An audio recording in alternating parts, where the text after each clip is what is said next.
Bapak Ibu semua, Shalom Bapak Ibu, Shalom, puji Tuhan. Ya, saya senang berjumpa dengan saudara. Apakah saudara senang berjumpa dengan saya? Amin. Pasti senang karena apa? Akan diberkati. Kecuali kalau kita akan dimarahi, kita nggak senang. Amin. Ya, saya selalu akan mengingatkan kita 2 Petrus 1 ayat 2. Ayat ini berkata, kasih karunia dan damai sejahtera akan berlimpah atas kita oleh pengenalan akan Allah dan Tuhan Yesus.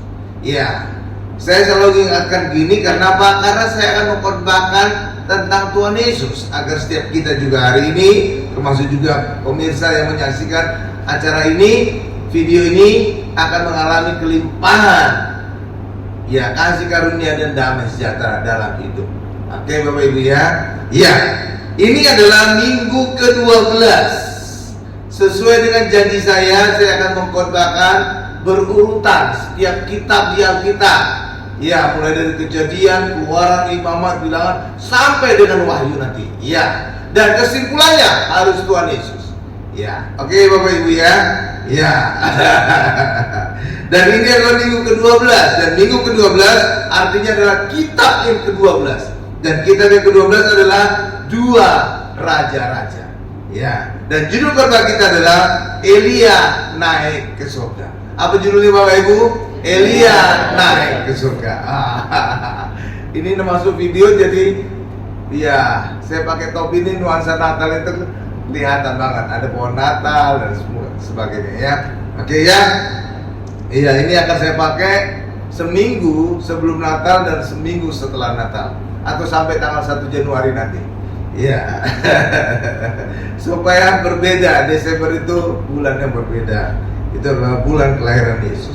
Ya, kita masuk kepada khotbahnya Elia naik ke surga.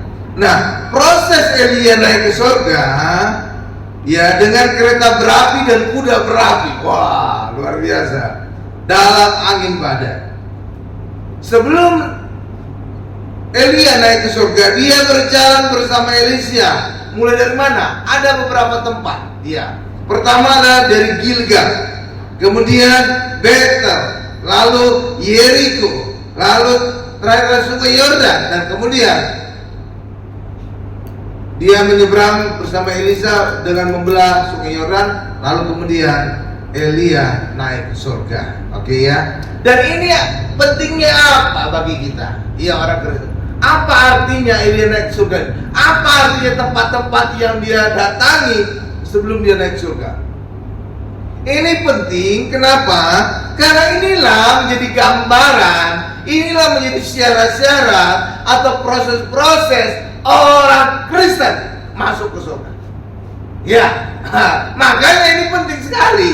Ya, ya, kita akan membahas satu persatu tempat-tempat yang didatangi oleh Elia sebelum naik surga. Dan itu nanti punya makna bagi kita. Saya akan jelaskan satu demi satu tempatnya.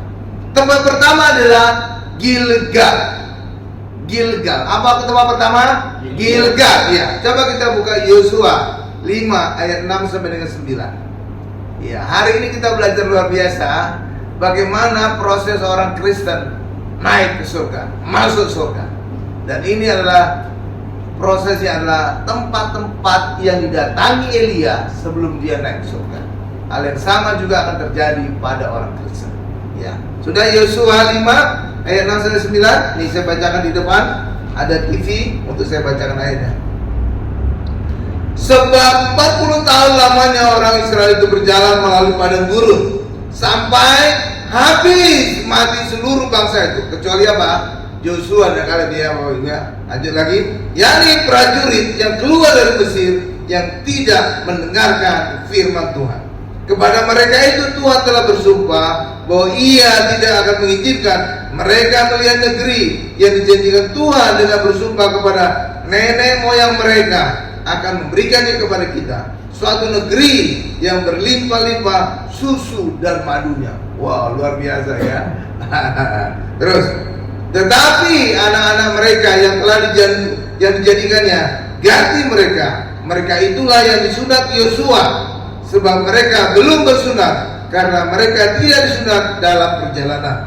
Ayat 8. Setelah seluruh bangsa itu selesai disunat, maka tinggallah mereka di tempatnya masing-masing di perkemahan itu sampai mereka sembuh. Ayat 9. Dan berfirmanlah Tuhan kepada Yosua, hari ini telah kuhapuskan celah Mesir. Katakan celah Mesir. Celah Mesir itu daripadamu.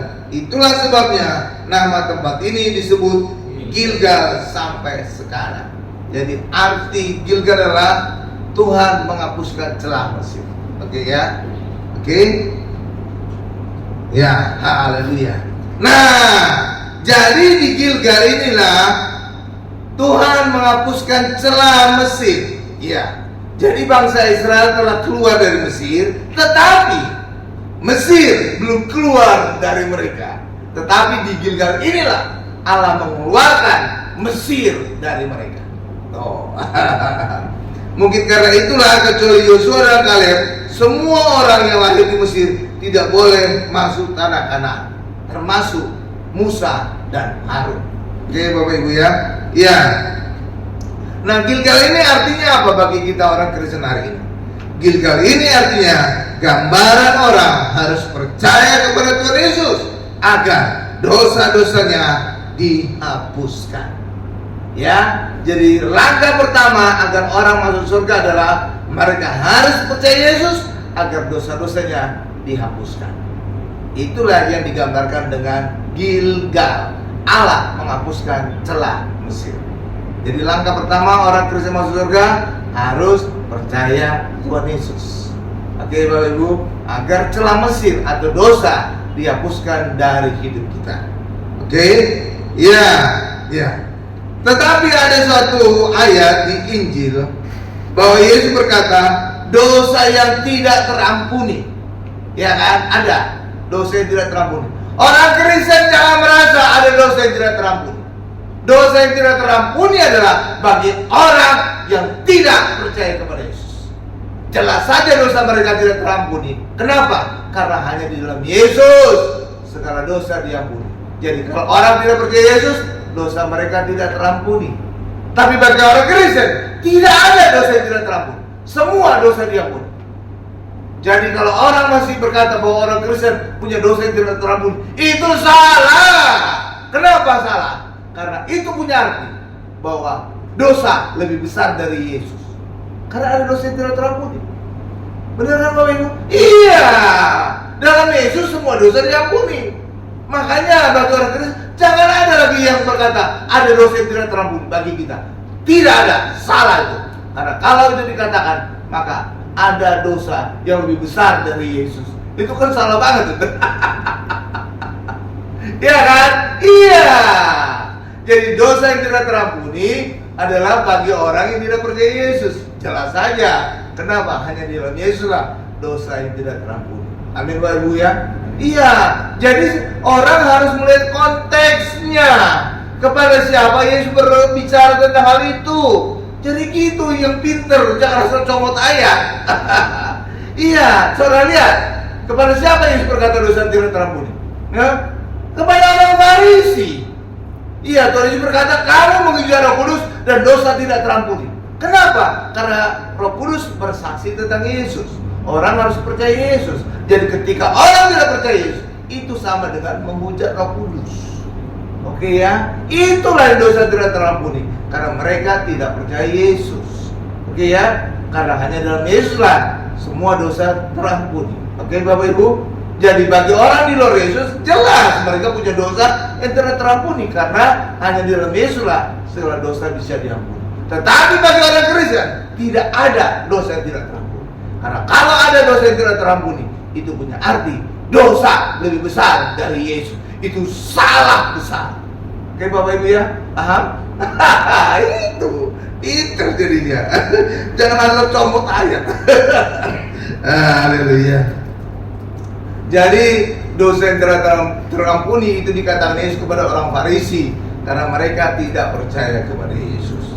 Hanya orang yang tidak percaya Yesus lah mereka punya dosa yang tidak terampuni. Karena hanya di dalam Yesus segala dosa bisa diampuni. Amin. Jadi bagi orang Kristen semua dosanya sudah diampuni.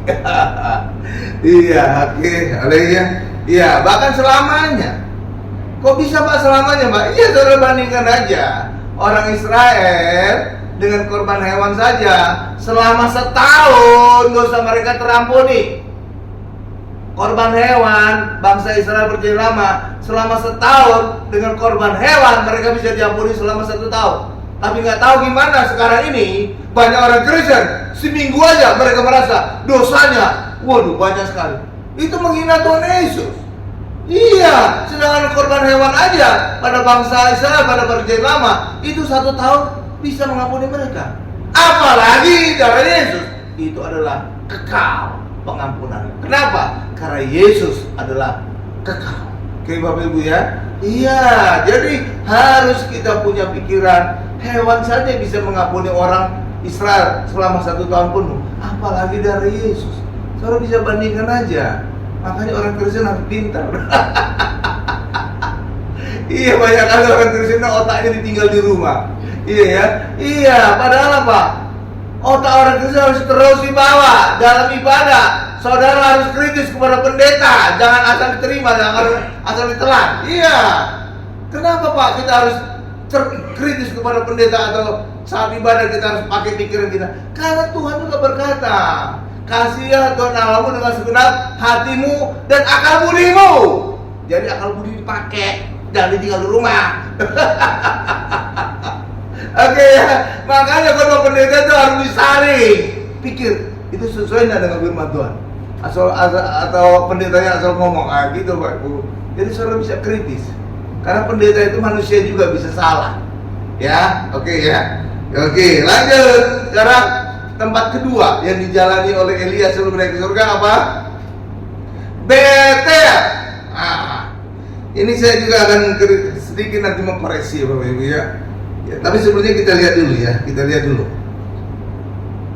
Di Betel Tuhan menampakkan diri kepada Abraham. Lalu Abraham mendirikan mezbah bagi Tuhan. Yang kedua, peristiwa kedua di Betel adalah Yakub bermimpi melihat tangga sampai ke langit dan Allah berjanji menyertai dan melindunginya. Lalu Yakub mengurapi tempat itu dan menamainya Betel. Ya, coba kita buka Kejadian 28 ayat 12 sampai dengan 19. Saya ingin sedikit memperbaiki tulisan Betel. Betel artinya apa Bapak Ibu? Saudara tahu arti Betel? Itu Betel terdiri dari 2 kata, Bet dan El. Itu Bet artinya rumah, El artinya Allah. Jadi Betel artinya adalah rumah Allah atau bait Allah. Oke ya? Iya, itu artinya sama dengan juga Bethlehem. Bet rumah, lehem roti. Jadi Bethlehem adalah rumah roti. Ya, Bethesda, Bet rumah, Tesda anugerah. Jadi Bethesda adalah rumah anugerah. Oke ya, Bet selalu bicara tentang rumah. Oke ya. Nah, Betel artinya adalah rumah Allah. Nah, ini saya bacakan dulu. Nanti saya sedikit koreksi ya. Kejadian 8 ayat 12 sampai 19. Maka bermimpilah ia ini siapa? Yakub. Di bumi ada didirikan sebuah tangga yang ujungnya sampai ke langit. Dan tampaklah malaikat Allah turun naik di tangga itu. Ayat 13. Berdirilah Tuhan di sampingnya dan berfirman, Akulah Tuhan Allahmu, Allah nenek moyangmu dan Allah Isa. Tanah tempat engkau berbaring ini akan kuberikan kepadamu dan kepada keturunanmu. Terus scroll. Keturunanmu akan menjadi seperti debu tanah banyaknya, dan engkau akan mengembang ke sebelah timur, barat, utara, dan selatan. Dan olehmu serta keturunanmu semua kaum di muka bumi ini akan mendapatkan berkat. Ya, 15. Sesungguhnya aku menyertai engkau dan akunya huruf besar berarti Allah. Sesungguhnya Allah menyertai engkau dan Allah akan melindungi engkau kemanapun engkau pergi, dan Allah akan membawa engkau kembali ke negeri ini, sebab aku tidak akan meninggalkan engkau, melainkan tetap melakukan apa yang kujanjikan kepadamu. Ayat 16. Ketika Yakub bangun dari tidurnya, berkatalah ia, sesungguhnya Tuhan ada di tempat ini dan aku tidak mengetahuinya. Ayat 17. Ia takut dan berkata, alangkah dahsyat tempat ini. Ini tidak lain dari rumah Allah. Rumah Allah tadi Betel ya. Ini pintu gerbang surga. Keesokan harinya pagi-pagi Yakub mengambil batu yang dipakai sebagai alas kepala dan mendirikan itu menjadi tugu dan menuang minyak ke atasnya. Ayat 19. Ia menaik tempat itu Betel, dahulu nama kota itu adalah Luz. Saudara lihat tulisan Betel? Apa kelihatannya Bapak Ibu? Betel itu Betel, tadi saya katakan rumah Allah atau bait Allah. Tapi di sini EL huruf kecil. Saudara lihat itu? Harusnya tulisan yang benar adalah Bet Street E besar L besar. Itu tulisan yang benar. Kenapa? Itu nama Allah. Jadi tulisan yang benar, tulisan Betel adalah Bet Street E besar L besar. Sama seperti saudara nulis bait Allah, gimana tulisan bait Allah? Allah itu huruf besar kan? Ya, nggak sama. Betel itu harusnya bait Allah, rumah Allah. Harusnya EL nya huruf besar. Itu yang benar. Bukan huruf kecil. Karena ini nama Allah. EL itu singkatan dari Eli atau Elohim. Oke ya? Iya. Jadi saudara bisa mengkoreksi Alkitab. Iya, Bapak Ibu ya. Makanya di gereja itu pakai akal budi, nggak asal ditelan semuanya. Jadi itu koreksinya, oke? Karena ini artinya Betel adalah bait Allah atau rumah Allah. Maka Bet Street EL. EL itu harus huruf besar karena itu adalah nama Allah. Paham Bapak Ibu? Nah, itu yang benar. Iya ya, mantap ya. Saudara pemahaman ya, sikapan baru kan? Iya dong. Nah, Betel ini gambaran apa? Nah, sekarang artinya bagi kita ya. Ini tempat kedua yang dijalani oleh Elia sebelum naik ke surga. Lalu Betel itu artinya apa bagi kita orang Kristen? Karena ini salah satu syarat untuk naik ke surga, untuk masuk surga. Betel artinya apa bagi kita? Gambaran gereja, karena inilah bait Allah. Oke ya? Iya, Betel adalah bait Allah. Artinya adalah orang Kristen harus ikut ibadah di gereja. Ada persekutuan di gereja. Kalau dulu zaman Covid, iya, kita pakai ibadah Zoom di rumah sambil makan kacang, kita bisa ikut ibadah. Sambil pakai celana kolor juga kita bisa ibadah. Iya kan? Iyalah. Yang di Zoom itu kan yang kelihatan dari leher sampai ke atas kepala kan, di Zoom kan, atau dari dada atau dari perut. Tapi di bawah kita bisa pakai celana pendek, bener kan? Sambil makan kacang juga kita. Bener kan? Iya. Itu kan kondisi darurat. Tapi kalau sekarang sudah normal, jangan lagi ibadah Zoom, datang ibadah. Karena itu yang diajarkan oleh firman Tuhan. Iya, jangan menghindari persekutuan. Oke ya? Coba kita lihat ayatnya ya. Ibrani 10 ayat 25. Jadi Zoom itu adalah kondisi darurat, atau di kantor nggak apa-apa. Tapi kalau ibadah, please datang ibadah, kita sama-sama ke gereja. Oke ya, karena kondisi sekarang kan udah normal kan? Iyalah. Nah, kita lihat ya Ibrani 10 ayat 25 ya. Nih, saya bacakan ya. Ibrani 10 ayat 25.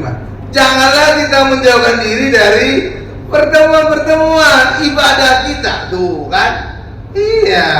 Seperti dibiasakan oleh beberapa orang. Tetapi marilah kita saling menasihati dan semakin giat melakukannya menjelang hari Tuhan yang mendekat. Nah, pertemuan-pertemuan ibadah, mari kita datang ke gereja. Ya, jangan lagi Zoom lah, aduh please. Itu Zoom itu kondisi darurat dulu Covid. Kalau ibadah datanglah. Oke ya, itu pertemuan-pertemuan ibadah kan. Nah, itu yang digambarkan oleh tempat Betel. Jadi syarat kedua orang masuk surga adalah mari kita datang ke gereja. Kita ikut dalam pertemuan-pertemuan ibadah. Oke? Nah, itu ya syarat kedua ya untuk kita masuk surga ya. Tuh ya, tuh. Pertama tadi apa? Gilgal. Jadi kita harus percaya kepada Yesus agar celah Mesir atau dosa-dosa kita dihapuskan oleh Yesus. Yang kedua, kita harus ikut ibadah di gereja. Ya, pertemuan-pertemuan ibadah harus kita hadiri. Jangan lagi kita pakai Zoom sambil makan kacang gitu. Kalau di rumah siapa yang tahu kan? Ya, apalagi kalau kameranya kita mati. Wah, segala macam kita bisa lakukan. Benar kan? Iya, saya dulu juga pernah ibadah di Zoom. Waduh, Saya cuma pakai celana pendek, kadang-kadang ya kayak segala macam lah. Ya, mari kita ikut dalam pertemuan ibadah. Oke ya Bapak Ibu ya. Sip. Sekarang kita masuk pada bagian berikutnya. Kota yang ketiga, tempat yang ketiga apa? Tempat yang ketiga Yeriko. Ya, yang pertama tadi Gilgal. Jadi harus percaya Yesus agar celah Mesir atau dosa diampuni. Oke, satu. Yang kedua Betel. Itu artinya rumah Allah atau bait Allah. Artinya kita harus ikut dalam pertemuan ibadah. Oke. Nah, yang ketiga tempat yang didatangi Elia sebelum naik ke surga adalah Yeriko. Nah, Yeriko adalah kota pertama di tanah Kanaan yang ditaklukkan bangsa Israel dengan meruntuhkan temboknya. Tapi kemudian Yosua mengutuk kota Yeriko. Yang mengutuk barang siapa yang membangun kembali kota Yeriko, anaknya yang sulung akan mati, anak yang bungsu akan mati. Waduh, gawat itu Bapak Ibu ya. Jadi barang siapa yang bangun kota Yeriko, dasar kotanya, anak sulung yang mati, bangun gerbangnya, anak bungsu yang mati. Wah, itu gawat itu. Dan benar ada yang membangun kota Yeriko, mati tuh. Anak sulung dan anak bungsu. Iya benar. Karena itu luar biasa nih. Ya. Tapi selain dari itu, di kota Yeriko juga banyak peristiwa-peristiwa lain. Seperti apa? Elisa menyehatkan mata air di Yeriko. Yesus menyembuhkan Bartimeus yang buta. Dan Tuhan Yesus menginap di rumah Sakeus di Yeriko. Jadi ada beberapa hal yang besar yang terjadi di kota Yeriko. Oke Bapak Ibu ya. Nah, lalu kita lihat sekarang apa maknanya bagi kita orang Kristen hari ini. Karena ini syarat yang ketiga untuk kita masih masuk surga. Makanya harus kita tahu maknanya apa Pak. Nah, gitu ya. Yeriko adalah gambaran orang Kristen harus dibebaskan dari kutuk sehingga bisa masuk surga. Yaitu saat orang Kristen berfokus kepada Tuhan Yesus. Oke ya Bapak Ibu ya. Jadi orang Kristen harus berfokus kepada Tuhan Yesus. Emangnya ada yang tidak berfokus kepada Tuhan Yesus? Pak orang Kristen? Oh ada, justru banyak. Ya, jadi mereka masih hidup di bawah hukum Taurat. Apa cirinya orang yang hidup di dalam hukum Taurat? Mereka mengandalkan perbuatan mereka untuk berkenan di hadapan Allah. Itulah ciri dari orang hidup di bawah hukum Taurat. Ya, contohnya apa Pak? Orang yang mengandalkan perbuatan. Ya, ada pendeta yang mengajarkan juga. Kita harus kudus, pikiran, ucapan dan perbuatan kita. Itu karena perbuatan Bapak Ibu. Iya, karena kekudusan kita bukan lagi berdasarkan upaya kita, tapi kekudusan kita karena darah Yesus telah membasuh dosa kita. Oke Bapak Ibu ya, itu jadi kita mengadakan Yesus, bukan lagi mengadakan perbuatan kita, bukan. Kalau mengadakan perbuatan kita Bapak Ibu, aduh orang Kristen kalah dengan tetangga sebelah. Benar? Iya, tetangga sebelah itu ibadah aja 5 kali sehari. Lalu orang Kristen hanya seminggu sekali. Kalau mereka seminggu 7 kali 5, 35 kali. Udah kalah kita. Itu kan dari sisi ibadah. Belum lagi dengan pakaiannya. Mereka tertutup dari atas sampai bawah. Hanya ada lubang mata kan gitu ya. Yang ekstrimnya mereka kan. Kalau kita kadang-kadang, waduh, pakai you can see. You can see everything. Iya kan? Tuh. Udah kalah kita. Bahkan Tuhan Yesus juga pernah berkata, ya, membandingkan orang Kristen atau umat Allah dengan orang Farisi Taurat. Jika ibadahmu tidak lebih dari mereka, ahli Taurat dan Farisi, maka engkau tidak layak masuk surga. Iya, kata Tuhan Yesus. Tapi hari ini saudara percaya, ketika kita di dalam Yesus, kita lebih dari mereka semua. Amin Bapak Ibu ya. Iya, karena kita di dalam Yesus yang berkenan kepada Allah. Oke? Iya, jadi karena itulah jangan andalkan perbuatan kita. Ya, dan itu juga terlihat kok saat orang Kristen mati. Coba saudara bandingkan dengan tetangga sebelah mati. Mereka didoakan seperti apa bunyinya? Diterima di sisi Allah sesuai dengan perbuatannya. Ya, benar. Coba orang Kristen, ada nggak pendeta demikian? Enggak, dipecat itu langsung. Enggak ada pendeta yang berkata pada saat orang Kristen mati diterima di sisi Allah sesuai dengan perbuatan. Enggak ada kan? Enggak ada kan? Enggak ada. Iya, kalau ada itu dipecat itu pendeta. Iya, karena apa? Orang Kristen tidak lagi berdasarkan perbuatan. Ya, oke. Tapi hari ini kita diselamatkan masuk surga karena di dalam Yesus, percaya Yesus. Oke ya. Ya, makanya orang Kristen jangan mengandalkan perbuatan. Kalau kita masih mengandalkan perbuatan, maka kita terkutuk. Kenapa? Karena ketika orang mengandalkan perbuatan itu di bawah Taurat, dan orang tidak ada yang berhasil hidup di bawah hukum Taurat. Karena hukum Taurat itu standar kekudusan kebenaran kepada Allah. Nggak ada orang bisa memenuhi standar Allah. Iya, karena itulah ketika orang berusaha hidup benar di dalam hukum Taurat, mereka akan hidup dalam kutuk. Dari mana ayatnya, Pak? Oke, kita buka ayatnya. Galatia 3 ayat 10 lalu ayat 13 ya. Galatia 3 ayat 10 dan 13. Ayat 10 dan 13. Iya, Bapak Ibu. Iya. Karena itu orang Kristen jangan ada perbuatan ya. Terkutuk kita nanti. Dan kalau kita terkutuk, kita tidak memenuhi syarat. Salah satu syarat untuk masuk surga. Karena iya, salah satu masuk surga harus kita bebas kutuk. Itu digambarkan oleh Elia sebelum naik surga melewati kota Yeriko. Coba kita lihat Galatia 3 ayat 10 sampai dengan ayat 10 dan 13 loncat. Kita lewati ayat 11 dan 12 ya. Oke ya. Ayat 10-nya saya baca. Kayaknya lebih enak lihat di layar besar. Nih, saya bacakan ya. Karena semua orang, nih, tanpa terkecuali semua orang Bapak Ibu, orang Israel atau orang Kristen, ya, yang hidup dari pekerjaan hukum Taurat berada di bawah kutuk. Katakan sama saya, di bawah kutuk. Jadi bukan kata saya, itu kata ayat. Saudara juga bisa menceritakan. Ya.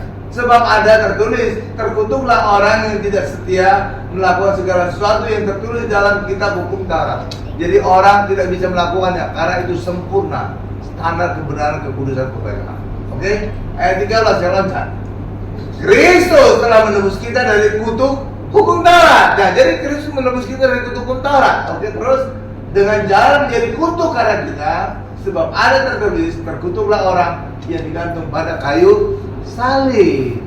Jadi Yesus telah menebus orang Kristen dari kutuk hukum Taurat. Itulah sebabnya ketika orang Kristen kembali hidup dalam hukum Taurat, kembali hidup mengandalkan perbuatan sendiri, mereka terkutuk. Dan mereka ketika terkutuk, mereka akan berharap Yesus menebus lagi mereka. Dan itulah menyalibkan Yesus kedua kali. Oke, paham Bapak ya? Dan itu yang dilakukan oleh Musa dengan memukul gunung batu 2 kali. Iya, dan akibatnya apa? Musa tidak masuk tanah Kanaan. Dan hukumannya sama akan diterima orang yang Kristen yang kembali hidup dalam hukum Taurat. Karena mereka sama seperti Musa menyalibkan Yesus 2 kali. Itu ya. Itu kan berat kan hukumannya kan? Iya, lihat aja hukuman Allah terhadap Musa. Itu akan dialami oleh orang Kristen yang kembali hidup di bawah hukum Taurat. Oh, bukan kata saya itu, kata ayat. Paham ya Bapak Ibu ya? Ya, nih. Sekarang tempat yang keempat yang dilewati Elia sebelum naik ke surga apa? Sungai Yordan. Ya. Yesus dibaptis di Sungai Yordan. Saat keluar dari sungai terdengar suara Allah Bapa dari surga. Inilah anakku yang kukasihi, kepadanya aku berkenan. Iya. Coba kita buka Matius 3:17. Saudara pernah bertanya-tanya kan? Ya. Kenapa Allah berkata, inilah anakku yang kukasihi, kepadanya aku berkenan? Pada saat itu Yesus belum ngapa-ngapain, pelayanannya belum. Benar ya? Kenapa Yesus berkenan? Saudara lihat kejadian sebelumnya. Apa kejadian sebelumnya? Sebelum suara ini terjadi, Yesus dibaptis. Hal yang sama juga akan kita alami ketika kita dibaptis. Ucapan Allah akan sama dengan kita. Engkau adalah anak yang kukasihi, kepadamu aku berkenan. Tuh. Iya, saudara lihat, Yesus belum ngapa-ngapain, hanya dibaptis. Hal yang sama juga akan kita alami ketika kita dibaptis. Maka suara yang sama, suara Allah akan berkata, engkau anakku yang kukasihi, kepadamu aku berkenan. Tuh, luar biasa kan? Tuh. Kenapa bisa gitu Pak? Nanti saya jelaskan ya. Kenapa Allah begitu senang sehingga Allah berkata, engkau anakku yang kukasihi, kepadanya engkau berkenan. Nih, akan saya jelaskan nanti. Kenapa? Apa hebatnya baptisan? Nih, lihat. Kita baca dulu ayatnya ya. Matius 3 ayat 17. Nih, saya bacakan ya. Lalu terdengarlah suara dari surga yang mengatakan, inilah anakku. Anakku ini siapa? Yesus, yang kasih kepadanya aku berkenan.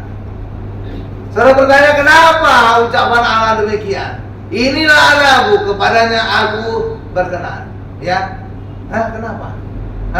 Ketika kita juga dibaptis, ucapannya sama akan berkata, inilah anakku yang kukasih, kepadanya aku berkenan. Kenapa Allah demikian senang? Kenapa Allah berkata demikian? Saudara tahu kenapa?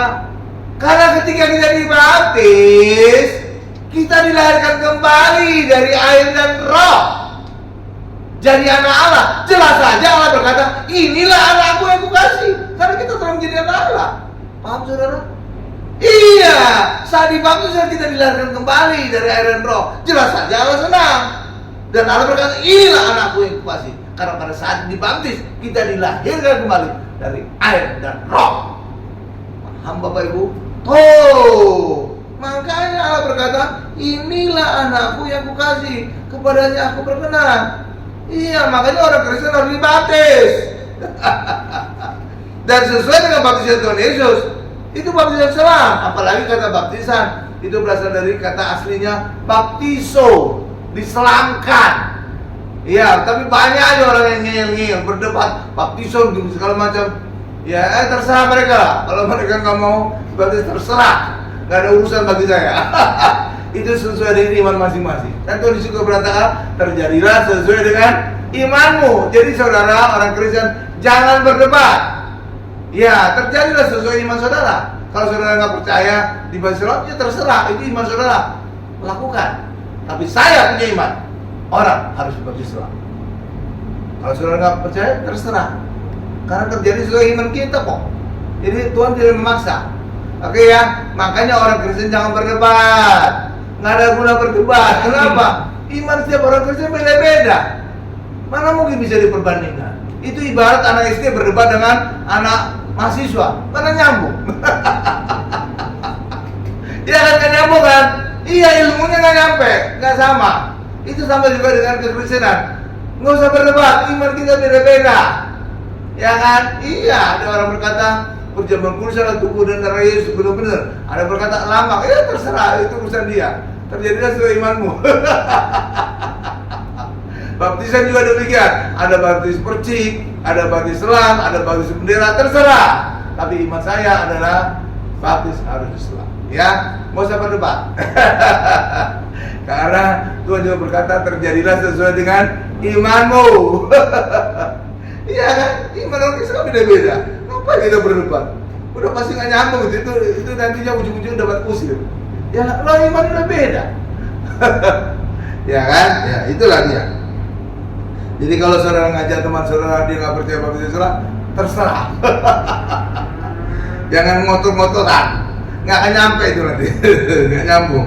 Nah, jadi Sungai Yordan gambaran kita harus dibaptis Islam supaya menjadi anak-anak Allah yang dikasih berkenan kepada Allah dan agar bisa masuk ke surga. Oke ya?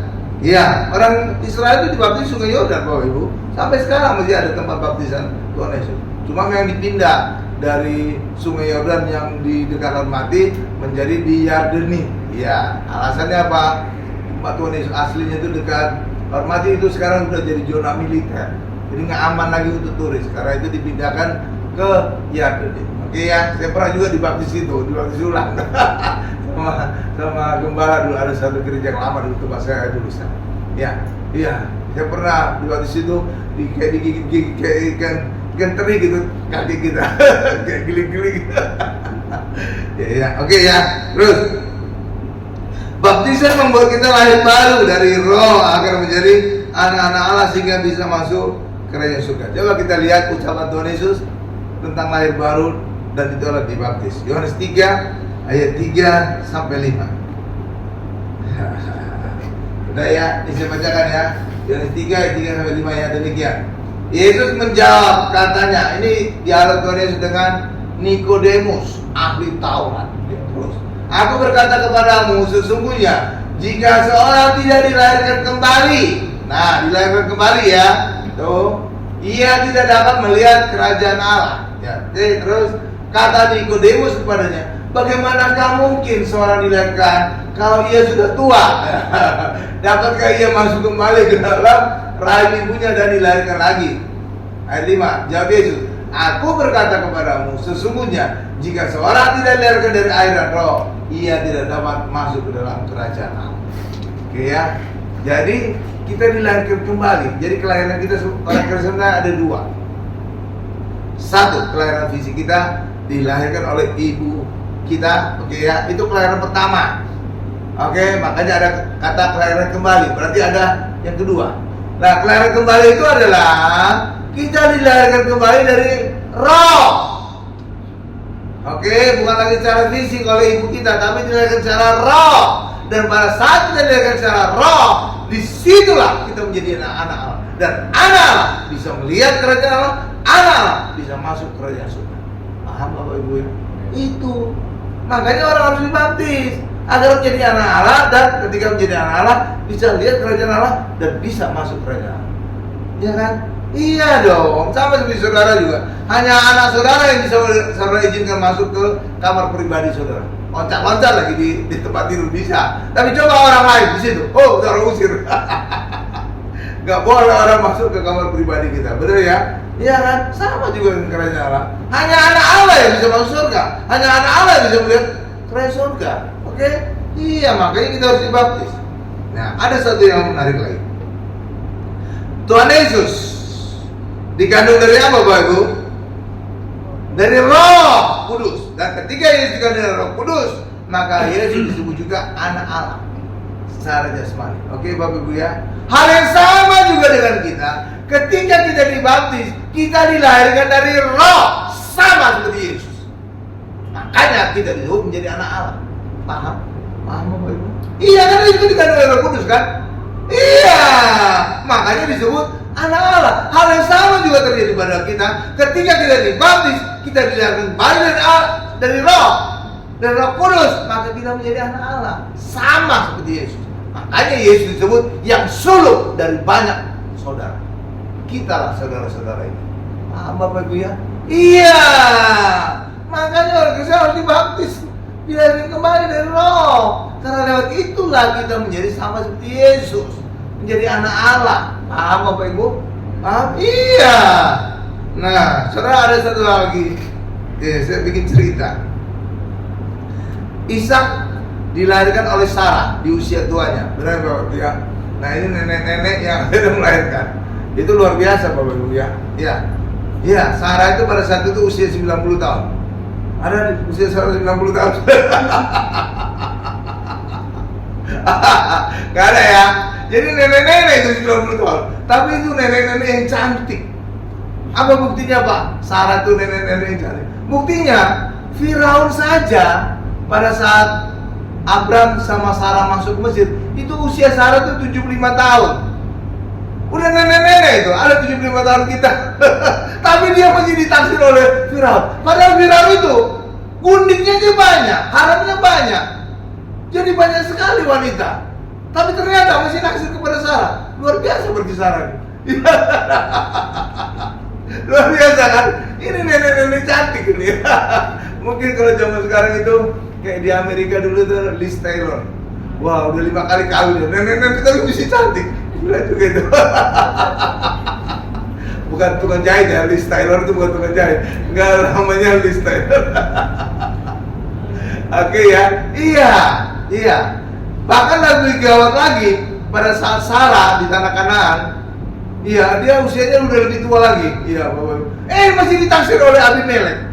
Iya, Abimelek itu artinya bapak, Melek itu artinya raja. Jadi Abimelek itu raja, ya, bapak raja gitulah namanya. Itu di tanah Kanaan. Naksir masih Sarah. Hebat juga nenek-nenek. Masih cantik. Raja pada naksir sama dia. Di Mesir Firaun naksir Sarah, udah 75 tahun. Di tanah Kanaan juga Abimelek raja Kanaan masih naksir Sarah. Tuh kan, luar biasa. Iya. Nah, terus kita lihat lagi kisahnya yang menarik ya. Ishak itu dilahirkan oleh Sarah di usia tuanya, jadi nenek-nenek. Makanya dia ketawa mendengar nubuatan bahwa dia akan mengandung dan melahirkan anak kan. Iya, nenek-nenek begitu. Ya kan, makanya dia ketawa. Tapi sebenarnya nggak fair itu. Iya, ketawanya Sarah kenapa ditegur? Tapi sebenarnya Abraham tuh ketawa sebelumnya. Coba saya baca ayat-ayat sebelumnya deh. Abraham ketawa, tapi herannya Abraham nggak ditegur Allah. Tapi Sarai ketawa, Allah ditegur. Ya kan? Karena itu menggelikan, nenek-nenek ketawa. Ya kan? Iya lah, ya gitu ya. Nah, jadi dikisahkan bahwa Sarah itu sudah mati haid, atau bahasa sekarang itu menopause. Kalau ibu-ibu wanita menopause itu masih bisa mengandung nggak? Nggak bisa ya, karena wanita mengandung itu ketika terjadi pembuahan sel telur dengan sperma, ya, oke ya, bertemunya sel telur dan sperma, terjadi kehamilan, oke ya. Tapi kalau sudah menopause, sel telurnya sudah nggak ada lagi, jadi nggak ada lagi terjadi pembuahan. Ternyata gawatnya lagi, Abraham juga sudah mati pucuk. Mati pucuk itu bahasa halus dari hipotensi. Jadi saudara lihat, Abraham sudah hipotensi, ya, Sarah sudah menopause. Bisa punya anak nggak itu berdua? Nggak bisa kan? Mana bisa? Lakinya juga udah nggak bisa, perempuannya juga sudah tidak bisa. Oh, itu udah double itu, oke ya? Ya. Tapi sebelumnya itu Abraham itu subur. Buktinya apa? Bisa mengambil Hagar kan? Ya kan? Itu udah terbukti. Berarti yang bermasalah si Sarah itu. Oke ya? Oke ya? Ya. Tapi nggak selalu yang bermasalah wanita. Bisa aja yang laki-laki yang bermasalah ya. Makanya ketika saya mendoakan orang yang mandul belum punya anak, saya harus datang berdua suami istri. Karena bisa jadi suaminya yang bermasalah, bukan istrinya. Ya, makanya kalau ingin saya doakan punya anak, harus dua-duanya datang. Nggak boleh cuma istri aja, atau nggak boleh suaminya, harus dua-duanya. Karena masalahnya kita nggak tahu di suami atau di istri. Ya kan? Iya dong. Iya, oke ya. Ya. Nah, jadi Abraham sudah impotensi, Sarah sudah menopause, jadi nggak ada harapan lagi. Tetapi ketika secara manusia mereka tidak bisa punya anak, akhirnya Sarah hamil. Artinya itu karena siapa? Karena Allah kan? Lah iya dong, karena secara kedagingan manusia Abraham dan Sarah sudah bisa, nggak mungkin lagi punya anak, benar kan? Jadi Sarah itu mengandung dari Roh Kudus. Iya dong, karena secara manusiawi Abraham nggak bisa punya anak, Sarah nggak bisa punya anak. Jadi tiba-tiba Sarah hamil, itu kan pasti dari Roh Kudus. Oke Bapak Ibu ya? Iya, makanya Isa itu menjadi anak yang hebat. Saudara lihat juga ada beberapa orang lagi yang sebelumnya mandul, akhirnya punya anak, itu anaknya hebat-hebat semua. Kenapa? Karena mereka pasti dikandung dari Roh Kudus. Contoh lagi, siapa? Manoah, istrinya Manoah, itu mamanya Simpson. Sebelumnya mandul itu, tapi kemudian akhirnya punya anak, itu pasti dari Roh Kudus. Makanya anaknya hebat, iya kan? Iya, Simpson hebat, orang paling kuat di Alkitab. Yang kedua, yang ketiga, contoh ketiga, siapa lagi yang mandul akhirnya punya anak? Elizabeth, itu juga, iya, bahkan suaminya itu Zakaria sampai ketawa ketika dinubuatkan istrinya itu akan hamil mereka. Gitu sih Zakaria. Akibatnya dibuat dia bisu. Sampai akhirnya anaknya lahir. Kenapa? Kalau orang sudah tidak percaya, ya dia harus dibuat bisu. Kenapa? Nanti omongannya itu akan membatalkan imannya. Itu terjadi pada saat orang Israel itu akan merubuhkan Yeriko. Mereka disuruh diam. Nggak boleh ngomong. Iya, kenapa? Karena mereka keliling-keliling itu sampai 7 kali. Bisa aja pada keliling pertama orang Israel akan berkata, ngoceh, kok nggak rubuh ya? Mana itu Tuhan? Nah, kan udah nggak iman itu. Putaran kedua, kok nggak rubuh juga? Goyang aja enggak gitu kan? Kan itu kan udah yang membatalkan iman itu, bener kan? Iya, makanya pada saat mereka mengelilingi temu Yeriko sampai 7 kali, mereka harus diam. Jangan sampai ucapan mulut mereka membatalkan kuasa Tuhan. Gitu Bapak Ibu. Hal yang sama juga dengan Zakaria. Ketika dia cekikikan dinubuatkan istrinya akan punya anak, dibuat bisu kamu. Mulutmu nanti akan membatalkan mujizat Tuhan. Nah gitu Bapak Ibu. Tapi ketika anak yang lain, baru dia ngomong kan, oh udah terjadi, ngapain lagi? Mau ngomong apapun terserah dia. Ya kan? Makanya ketika saudara baca di Alkitab, itu ada logika-logikanya. Kenapa mereka disuruh diam? Kenapa Zakaria dibuat bisu? Jangan sampai mulut mereka membatalkan rencana Tuhan yang besar dengan ocehan tanpa iman mereka. Itu loh Bapak Ibu. Makanya suruh lihat kan, kenapa Zakaria dibuat bisu? Kok nggak buta? Gitu. Ya kan? Soalnya bisa ngejar, tuh ada logikanya itu. Kok nggak buta? Gitu ya. Kok nggak lumpuh? Segala macam lah. Ya kan? Ya kan? Begitu juga orang Israel ketika melilingi tempat Yeriko. Kenapa mereka disuruh diam? Gitu. Untung aja disuruh diam. Coba kalau mereka nggak diam, dibuat bisu semua sama Tuhan. Supaya mereka jangan ngoceh membatalkan rencana Tuhan. Karena ucapan mereka itu bisa membatalkan rencana Tuhan. Oke Bapak Ibu ya? Iya, makanya disuruh diam. Oke. Iya, jadi ada logika Alkitab itu. Makanya saudara di gereja harus pakai akal budi, jangan ditelan. Pendeta bisa salah, manusia kan pendeta kan? Iya. Oke, lanjut. Makin menarik ini. Ya, jadi kita harus dibaptis selam Sungai Yordan, ya. Supaya apa? Supaya kita dilahirkan dari roh, air dan roh supaya menjadi anak Allah. Dan ketika menjadi anak Allah, maka kita bisa melihat surga dan bisa masuk ke surga. Oke, karena hanya anak Allah yang bisa masuk surga. Oke? Iya, makanya kita harus dilahirkan kembali. Mungkin ada yang kritis, Pak. Ada yang kritis mungkin. Pak, orang yang di kanan salib Yesus itu nggak dibaptis, Pak. Itu dia salib, langsung Tuhan Yesus berkata, hari ini juga engkau akan bersama-sama dengan aku di Firdaus, gitu kan? Itu artinya masuk surga, ya kan? Ya. Selalu ada kondisi khusus, selalu ada kondisi khusus. Demikian juga pada saat Daud juga kelaparan, dia makan makanan yang kudus, dikasih imam. Iya Bapak Ibu, selalu ada kondisi khusus. Iya, demikian juga ketika murid-murid juga ngambil makanan gitu di hari Sabat atau mengangkat tilamnya pada saat itu kondisi khusus. Tapi pada dasarnya Allah melarang orang melakukan aktivitas di hari Sabat. Oke ya, tapi tetap aja ada selalu kondisi khusus. Oke, iya. Jadi jangan semua dipukul rata. Ada aturannya apa melarang? Kenapa dia bisa terjadi? Selalu ada kondisi khusus. Iya kan? Iya, makanya nggak boleh dipukul rata gitu. Oke ya, iya Allah itu kan bijaksana. Selalu ada kondisi khusus kok. Ya. Oke ya. Jadi jangan karena orang disalib karena Tuhan Yesus nggak dibaptis kalau dia masuk surga. Iya kan? Jangan kondisi khusus dijadikan hal umum bagi orang Kristen. Amin ya Bu ya. Sama seperti juga ada banyak kesalahan orang. Ya. Di Samaria, Petrus dan Yohanes diutus untuk membaptis secara roh mereka. Itu kondisi khusus. Karena pada saat itu mereka masih dibaptis dalam nama Yesus. Belum terjadi Pentakosta, belum terjadi turunnya Roh Kudus. Tapi ketika turun Roh Kudus, mereka minta dibaptisnya lengkap dalam roh. Ya, jadi itu kondisi khusus.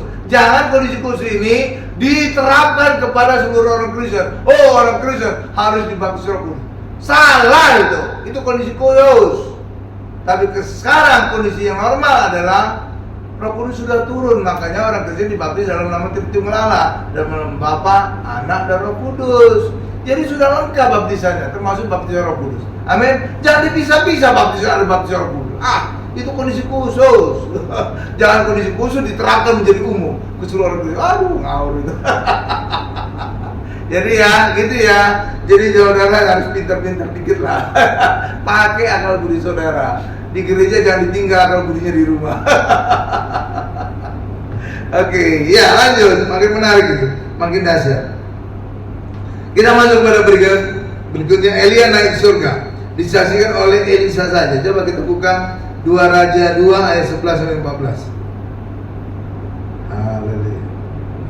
2 Raja 2 ayat 11 sampai 14. Sudah, saya bacakan ya. Sedang mereka berjalan, mereka itu siapa?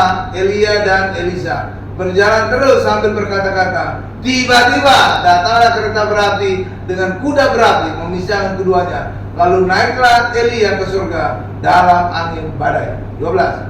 Ketika Elisa melihat itu, maka berteriaklah ia, Bapakku, Bapakku, kereta Israel dan orang-orangnya yang berkuda. Kemudian tidak dilihatnya lagi. Lalu direnggutnya pakainya dan dikoyakkan yang menjadi dua koyakan. Oke? Nah, itu kebiasaan orang Israel. Kalau mereka mengalami peristiwa besar, kedahsyat, mereka mengoyakkan. apakah peristiwa sedih atau peristiwa gembira. Oke ya, saudara jangan ikuti kebiasaan saat. Kalau koyakkan baju saudara, kelihatan semua nanti. Itu kebiasaan orang Yahudi. Oke.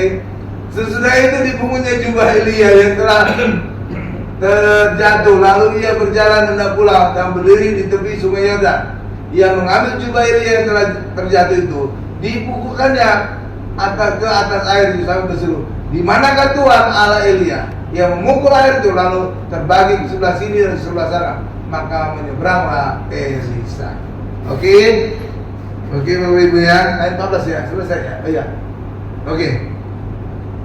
Nah, jadi yang menyaksikan Elia naik surga hanya Elisa saja. Elisa artinya apa? Tuhan penyelamat, dan itulah gambaran Tuhan Yesus. Jadi hanya orang Kristen yang percaya Tuhan Yesus yang selamat yang bisa menyaksikan kenaikan Tuhan Yesus ke surga. Ya, dan itu terlihat hanya rasul-rasul yang menyaksikan Yesus naik ke surga. Oke ya, hanya rasul-rasul. Ya, oke. Ya, coba Kisah 1 ayat 9 dan 12. Kisah 1 ayat 9 ya. Kisah Rasul 1 ayat 9. Mana 9-nya? 9 tadi udah lewat itu. Sesudah ia mengatakan demikian, ia itu besar berarti Yesus mengatakan demikian, terangkanlah ia disaksikan oleh mereka dan Allah menutupnya dari pandangan mereka. 12-nya, maka kembalilah rasul-rasul itu ke Yerusalem dari bukit yang disebut Bukit Zaitun, dan hanya seperjalanan sahabat jauhnya dari Yerusalem. Ya, seperjalanan sahabat itu adalah seperjalanan sahabat, artinya perjalanan yang boleh di hari Sabat. Jadi pada saat orang Israel dulu, pada hari Sabat orang harus tinggal di rumah, nggak boleh kemana-mana. Oke ya, nggak boleh shopping, apalagi. Tapi justru kita di hari libur atau hari Minggu banyak orang shopping. Jadi zaman dulu pada hari Sabat aktivitas dibatasi, perjalanan juga dibatasi, nggak boleh kemana-mana, hanya perjalanan Sabat. Jauhnya seberapa Pak? Perjalanan Sabat itu sekitar 900 hasta, sekitar 1 mil. Itu adalah kira-kira jarak tabut perjanjian dengan rombongan orang Israel pada saat berjalan di padang gurun. Kira-kira demikian. Oke ya. Ya, terus kita naik ke surga. Ya, itu dia. Nah, langsung bagian berikutnya. Permintaan Elisa kepada Elia. Permintaan Elisa kepada Elia. Kalau kita coba kita buka ayat 2 Raja 2 ayat 9 sampai 10. Ini menjadi ayat terakhir bagi kita. Asik. Ya. Elia 2 Raja 2 ayat 9 10. Ini saya bacakan ya. Dan sesudah mereka sampai di seberang, berkatalah Elia kepada Elisa, mintalah apa yang hendak aku lakukan kepadamu sebelum aku terangkat daripadamu. Jawab Elisa, biarlah kiranya aku mendapat 2 bagian dari rohmu, atau 2 kali dari rohmu. Ya, kadang-kadang bahasa Alkitab membuat orang, ini apa maksudnya? Itu artinya 2 kali lipat dari Elia. Ya, oke. Berkatalah Elia, yang kau minta itu adalah sukar, tetapi jika engkau dapat melihat aku terangkat daripadamu, dan akan terjadilah kepadamu seperti yang demikian, dan jika tidak akan terjadi. Ayat berapa lagi? Nah, udah lewat ya? Udah cukup. Elisa akhirnya melihat Elia naik surga. Lihat, dia lihat Elia. Artinya apa? Permintaan Elisa dikabulkan oleh Allah, dan benar terbukti mujizat yang dilakukan oleh Nabi Elisa 2 kali lipat dari yang dilakukan oleh Elia. Saudara lihat ya, luar biasa ya. Iya.